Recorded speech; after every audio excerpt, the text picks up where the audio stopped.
Now there was a famine in the land, besides the earlier famine of Abraham's time, and Isaac went to Abimelech king of the Philistines in Gerar. The Lord appeared to Isaac and said, "Do not go down to Egypt, live in the land where I tell you to live. Stay in this land for a while, and I will be with you and will bless you. For to you and your descendants I will give all these lands and will confirm the oath I swore to your father Abraham.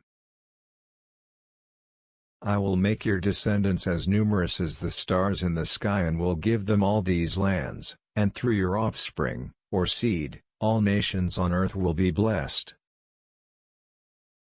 Because Abraham obeyed me and kept my requirements, my commands, my decrees and my laws." So Isaac stayed in Gerar. When the men of that place asked him about his wife, he said, "She is my sister," because he was afraid to say, "She is my wife." He thought, "The men of this place might kill me on account of Rebekah, because she is beautiful." When Isaac had been there a long time, Abimelech king of the Philistines looked down from a window and saw Isaac caressing his wife Rebekah. So Abimelech summoned Isaac and said, "She is really your wife. Why did you say, 'She is my sister'?" Isaac answered him, "Because I thought I might lose my life on account of her." Then Abimelech said, "What is this you have done to us? One of the men might well have slept with your wife, and you would have brought guilt upon us."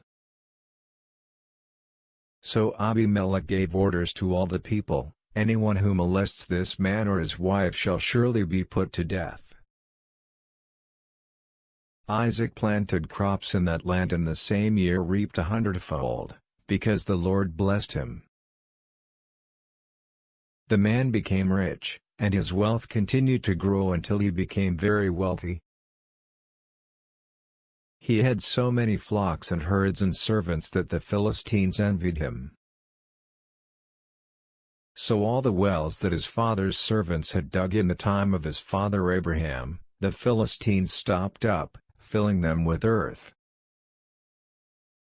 Then Abimelech said to Isaac, "Move away from us, you have become too powerful for us."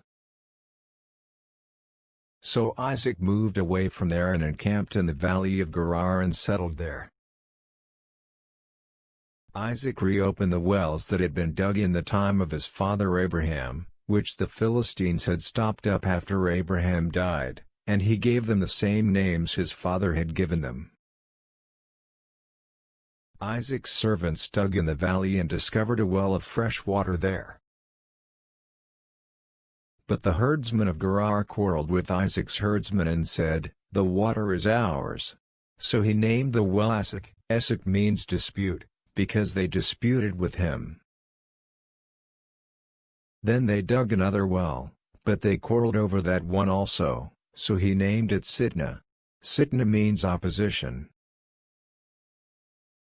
He moved on from there and dug another well, and no one quarreled over it.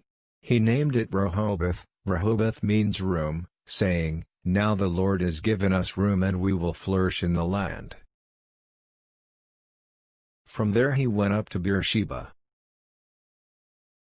That night the Lord appeared to him and said, "I am the God of your father Abraham.